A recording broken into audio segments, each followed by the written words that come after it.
Ya, bien, queridos alumnos, vamos a continuar, ¿no es cierto? Podemos darnos cuenta en la tabla, ¿no es cierto?, lo siguiente, que esta es una tabla de simbologías que les he planteado para que puedan revisar y darse cuenta de qué significa cada símbolo en cuanto al sensor. Pero de fijo ya queda establecido que, por ejemplo, el rombo significa un sensor de proximidad con dos líneas paralelas. Pero con el momento que yo tengo aquí una especie de una herradura, sería un sensor de proximidad por un imán. Cuando, bueno, en este caso es otro adicional, ¿no? Cuando hay una línea horizontal en contacto con el sensor de proximidad del rombo, sería un sensor que es sensible al tacto, es decir, un sensor de contacto. Bueno, ya estos son los que hemos analizado, el sensor de proximidad y un capacitor. Si tiene un capacitor, sería un sensor de proximidad capacitivo. Bueno, con salida normalmente abierta, este sería de 3 hilos y el otro de 4 hilos, ¿no es cierto?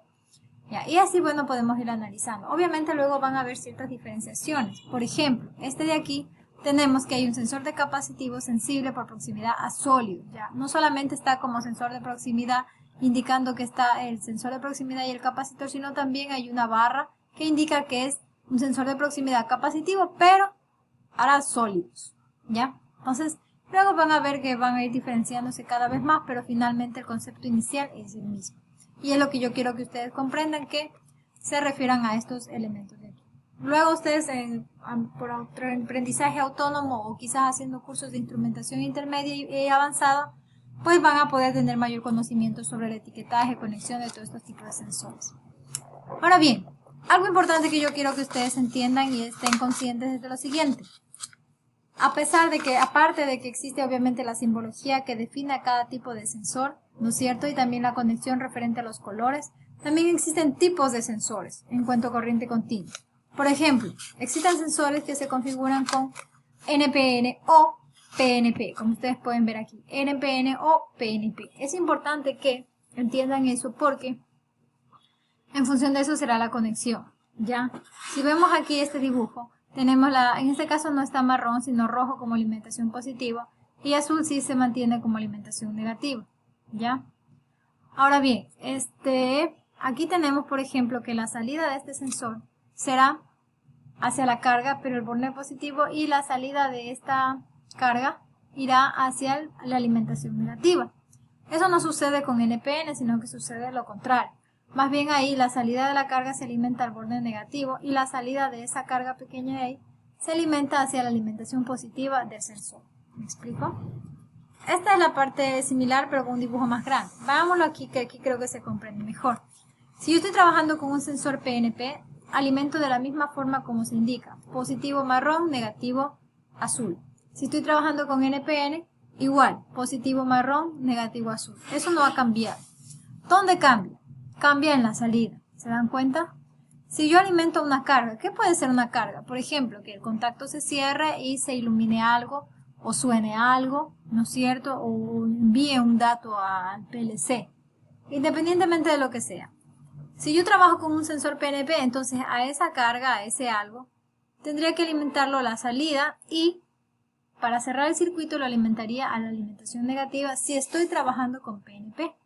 Y si estoy trabajando con NPN, ese algo que puede ser una alarma, puede ser una luz, un PLC, lo alimento y su salida iría hacia el terminal positivo o la alimentación positiva.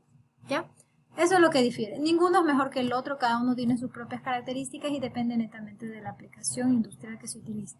Sin embargo, cuando ustedes estén trabajando y les toque cablear, conectar o revisar, deberán identificar inmediatamente si están trabajando con un sensor, qué tipo de sensor de proximidad, ¿no es cierto? Si es que es de proximidad, si es de contacto, no es de contacto. Y si que es de proximidad, ¿qué tipo de sensor será? ¿Será capacitivo, inductivo, ultrasónico? ¿Cuál tipo? No lo sé, eso lo van a ir descubriendo. ¿Ya? Y en función de eso van a determinar si es PNP o NPN para ver la conexión. A veces queman porque bueno, los queman o simplemente no funcionan debido a que hacen una conexión errónea. Todos asumen siempre que la salida va a la carga y la carga va alimentándose al cerrar el circuito hacia el polo negativo y no siempre es así. Ya vimos por qué. Ahora bien, vamos a hablar un poquito más específico sobre los sensores magnéticos. Verán, los sensores de proximidad habíamos dicho que se clasifican en magnéticos, inductivos, capacitivos, ultrasónicos, también están los neumáticos, que eso lo vamos a ver en neumática. Pero veamos los que están refiriéndonos a nosotros.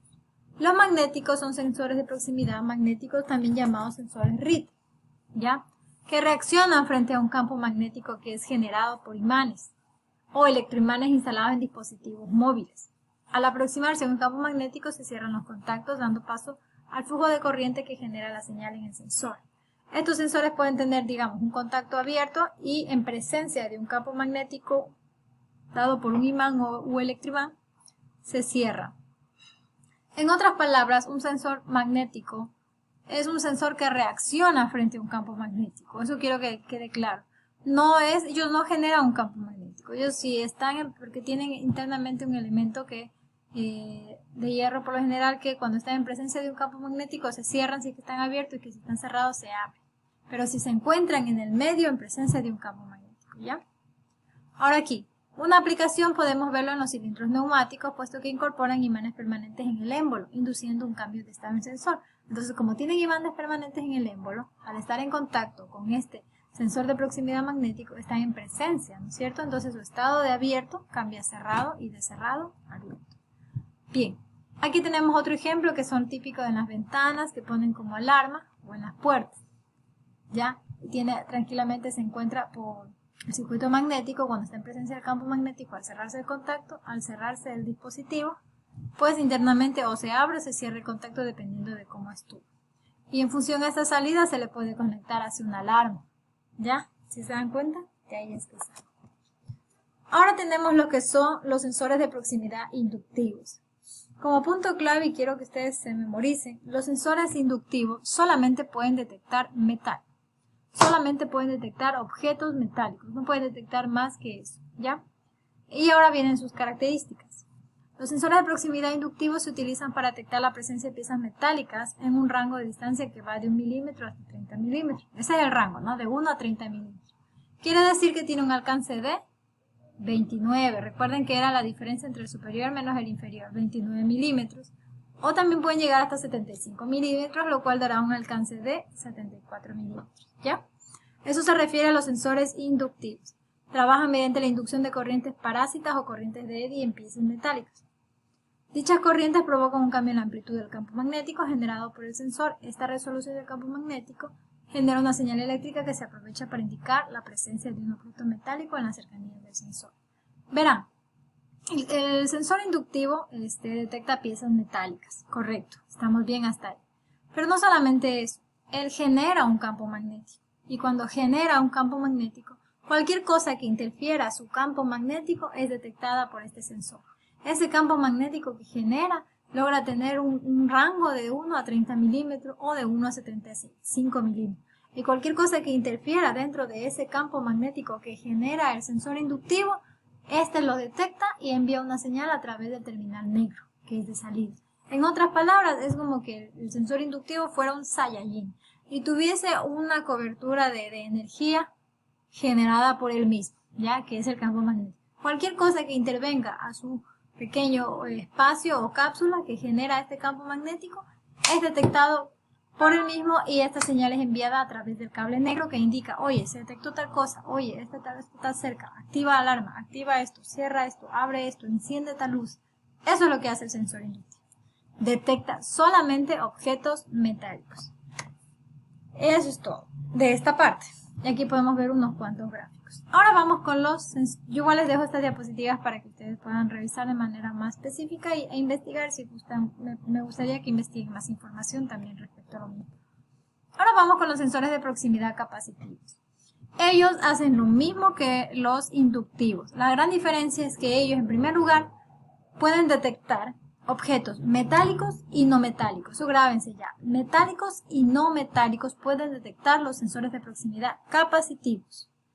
Y ellos no generan un campo magnético. No. Lo que hacen es generar un campo eléctrico entre sus placas de diferente polaridad. Entonces, como generan un campo eléctrico entre sus placas, ¿ahora qué va a pasar? Cualquier cosa que interfiera en el campo eléctrico entre sus placas y lo haga variar, entonces será detectado esto a través del sensor y enviada esta señal a través del cable negro. ¿Ya? Eso quiero que quede grabadísimo. Ellos tienen una característica llamada constante dieléctrica. Y lo que altere esa constante dieléctrica es lo que se detecta y envía. Veamos. ¿Qué aplicaciones tenemos en lo que es la detección de materiales no metálicos como vidrio, cerámica, plástico, madera, aceite, agua, cartón, papel, gomas? Pero ojo, no solamente es no metálico, pueden también detectar metálicos. Ambas opciones tienen ellos. ¿Se lo utilizan más para no metálicos? Sí, eso sí es verdad. Bien, bueno, esto es un poquito de concepto que les dejo ahí para que vayan leyendo. Pero en definitiva me gustaría que leamos lo de acá. Esto se los dejo a ustedes y obviamente les voy a evaluar. Aquí tenemos otro más de concepto que ya les dejo. Estamos viendo los alcances, ¿no es cierto? Para que puedan ir analizando. Y bueno, vámonos a esta partecita de este ejercicio de aquí. Las constantes dieléctricas de los materiales son muy importantes para poder definir el grado de detección que puede tener objetos. A continuación detallo las constantes eléctricas de algunos materiales teniendo en cuenta que es uno de los factores más importantes para saber si el detector de proximidad capacitivo detectará el objeto o la sustancia, sabiendo que contra mayor sea la constante dieléctrica del componente a detectar, más fácilmente lo detectará. El aire tiene 1, el aceite tiene 2, estos son constantes dieléctricas, de estos materiales obviamente hay más. Y lo que quiero mostrar aquí es que, o les quiero presentar es que un ejercicio pequeño de qué detectará primero. Está indicando que mientras sea mayor la constante dieléctrica, más fácilmente la detectará porque interferirá más con el campo eléctrico que tiene el inductor, el sensor de proximidad capacitivo. Entonces, si analizamos entre la arena y entre la cal, ya digamos que la arena tiene una constante dieléctrica de 5 y la cal de 3, ¿cuál detectará primero? La arena, ¿no es cierto? Entonces estamos bien. Si estamos hablando entre el grafito que tiene de 12 a 3 y la goma que tiene de 2 a 3.5, ¿qué detectará primero? El grafito, ¿ya? El que tiene la constante dieléctrica, mientras mayor sea la constante dieléctrica del componente, más fácil lo detectará, ¿ya? Eso ya se me está terminando el tiempo, pero bueno, eso es con los sensores de proximidad capacitiva. Hemos visto magnéticos, inductivos, capacitivos y pues aquí estamos viendo sobre capacitivos. Verán, lo que pasa con estos sensores es que generan un campo eléctrico entre sus placas. Y cuando interfiere un elemento, puede ser no conductivo, el objeto mejora la constante dieléctrica. Por eso la detecta. Pero si es un material conductivo, el objeto se suma a la lámina para formar dos condensadores y divide. Sea lo que sea, interfiere con el campo eléctrico del sensor, que es lo que permite que detecte la señal. Por eso les digo, estas diapositivas o estas clases están siendo muy prácticas, no muy detalladas, para que ustedes puedan comprender con mayor detalle y las clases virtuales no se vuelvan muy pesadas. De ahí, obviamente, hubiéramos analizado un poco más sobre lo que sucede internamente en las placas. Pero por estas veces vamos a verlo un poquito así, ¿no? Superficial se puede decir. Básicamente el sensor de proximidad capacitivo es un capacitor que forma un campo eléctrico entre sus placas de polaridades diferentes. Y cualquier objeto que interfiera entre sus placas es detectado a través de, es detectada esta variación y enviada esta señal a través de la salida del cable negro, que es enviado a un controlador, a una parlante, a lo que sea que quieras generar como salida debido a esto, a este cambio, ¿ya? Entonces básicamente es eso.